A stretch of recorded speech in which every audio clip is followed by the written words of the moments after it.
देखिए कलयुग तो आप ये समझिए, कलयुग तो सच में घनघोर नजर आ रहा है। दो मुंह सांप भी अपने आप को कोबरा बता रहा है।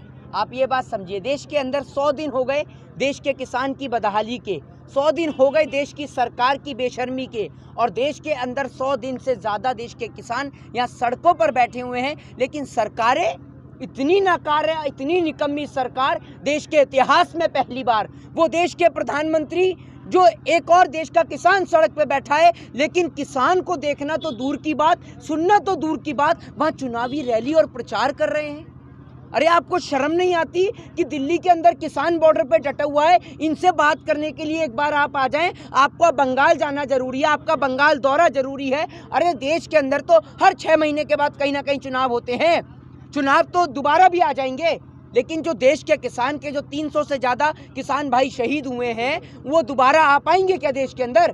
और जो शहादतें लगातार बढ़ रही हैं, उनका जिम्मेदार कौन है? क्या जवाब देगी देश की सरकारें? लेकिन किसान क्यों ना करे? मतलब किसान को जवाब दिल्ली बॉर्डर पर। एक बात मुझे बताइए, अगर प्रधानमंत्री मोदी जी कह देंगे कि तीनों कृषि काले कानून वापस, तो क्या किसान बंगाल जाएगा? बंगाल में खड़ा हुआ है क्या इलेक्शन के लिए कोई इनके घर से? क्यों जाएगा वहां पर? तो ये प्रधानमंत्री मोदी को नहीं दिख रहा क्या? बंगाल क्यों गया? जब दिल्ली में ध्यान नहीं दिया गया, जब दिल्ली के अंदर किसान घुसता है, हरियाणा से पंजाब से जब दिल्ली के अंदर पहले दिन आता है, तो इसके ऊपर आंसू गैस के गोले दागे जाते हैं, कभी इसके लिए कटीले वायरों का प्रयोग किया जाता है, कभी इसके ऊपर वाटर कैनन से पानी दागा जाता है?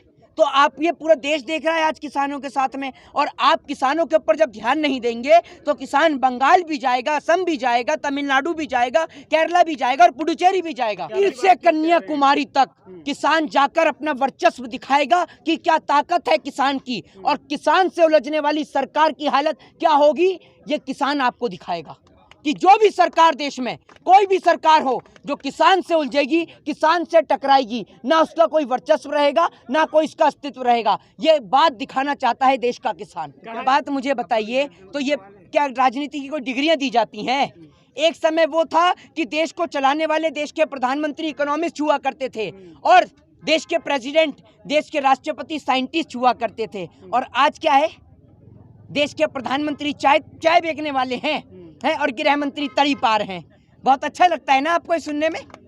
लगता है बहुत सम्मानित है। क्या बात कर रहे हैं, हदों में आप नहीं आते। आपकी सबसे ज्यादा भूमिका है, आपका तो बस नहीं चलता। आपने लोगों ने तो चाटुकारिता के सारे आपके माध्यम से नेशनल चैनल को संकेत है, नेशनल चैनलों को संकेत है, तो हमने कौन सा डरे? अरे भैया सुनिए, अगर हम डरते ना तो हम बोलते नहीं, समझ रहे हैं? नहीं, मैं क्या कह रहा हूँ, हम डरते तो हम बोलते नहीं, हम तो खुल के बोलते हैं और देश के किसान के समर्थन में बोलते हैं। अरे भाई आप सुनिए, देश के अंदर भगत सिंह को कोई चुनावी इलेक्शन नहीं लड़ना था, देश को आज़ादी दिलानी थी। राजगुरु सुखदेव को कोई चुनावी प्रचार नहीं करना था, देश में इलेक्शन नहीं लड़ना था। शहीद चंद्रशेखर आजाद को इलेक्शन नहीं लड़ना था, समझ रहे हैं? तो वो लोग देश से प्रेम करते थे, और हम देश से प्रेम करने वाले लोग हैं।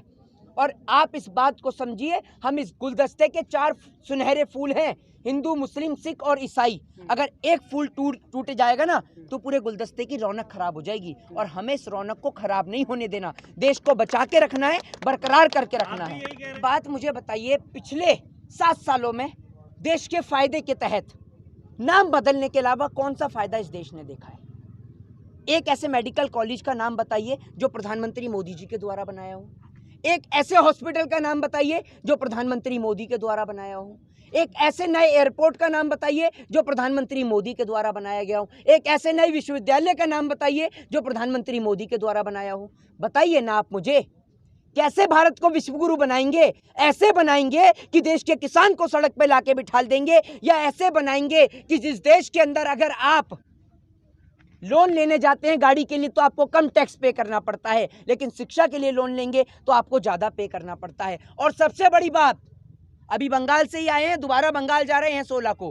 बंगाल के लोगों को साफ भैया हाथ जोड़ के निवेदन है कि नाम बदलू महोदय, आपके बंगाल पहुंच चुका है, और आप ध्यान रखिएगा। लेकिन अगर आपने भाजपा वालों को मौका दिया तो वो जो नाम बदलू बंगाल पहुंचा है ना, वो बंगाल का नाम बदल के कंगाल नहीं कर देगा, बंगाल को ही कंगाल कर देगा।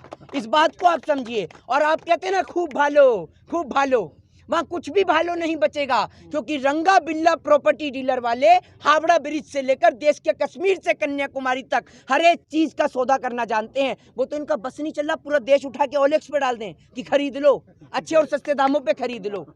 रेल बेचा हवाई अड्डा, देश का कोना कोना बेच देंगे आप, ये लोग समझ रहे हैं। आज किसान को इन्होंने लाकर खड़ा कर दिया सड़क पे, बहन बेटियों की इज्जत आबरू सुरक्षित नहीं है।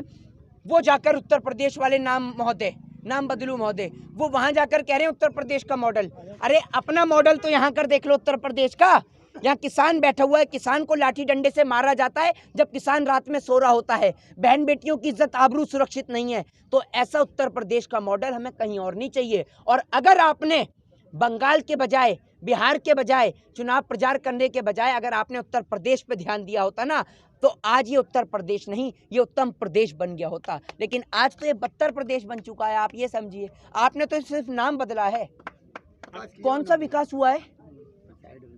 एक बात मुझे बताइए ना, कौन सा विकास हुआ है? लेकिन देश को चलाने वाले जो अब लोग हैं, इनके तो ना कोई आगे है ना पीछे है।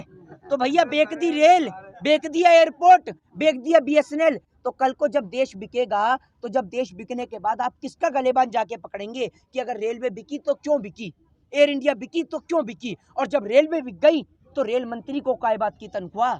जब देश में आप सभी चीजों को प्राइवेटाइजेशन कर रहे हैं तो मंत्रियों को तनख्वाह और वेतन भत्ता काय बात का?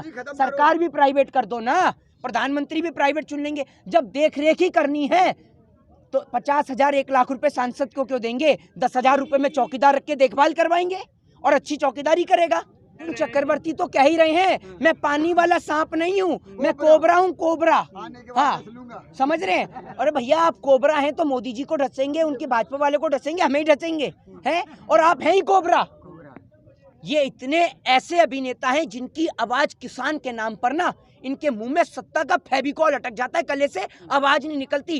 किसानों के नाम पर तो अगर इनके आगे माइक लगा दो तो इनको ऐसा हो जाता है कि मेरे को खांसी है, गले में दर्द हो जाता है, इनके निकल जाते हैं ये। और आप ये देखिए राजनीति करने के लिए कैसे कोबरा आगे आ रहे हैं। अरे कोबरा जी आप भी तो समझिए, आप कोबरा नहीं, आप 2 मुंहे सांप हैं, समझ रहे हैं? जो देश को भी ढस रहे हैं और सत्ता की गुलामी कर कर जो केस और आरोप लग रहे हैं ना, उन्हों से भी बचना चाह रहे हैं। मैं तो कहता हूं कि देश के अंदर शारदा चिटफंड घोटाले का मुद्दा देश में दोबारा खुले और मुकुल राय जैसे आरोपी जो आज बीजेपी का दामन थामे बैठे हैं, कैसे खुलेआम आराम से बैठ के घूम रहे हैं। क्या मुकुल राय के ऊपर कानूनन कार्रवाई नहीं होनी चाहिए? बीजेपी कौन सा वॉशिंग पाउडर बना रही है? क्या पतंजलि का वॉशिंग पाउडर भी बनने लग गया कि पतंजलि के गौमूत्र में डुबा के निकाल रहे हैं इन्हें कि एकदम पवित्र हो रहे हैं? बताइए ना आप मुझे।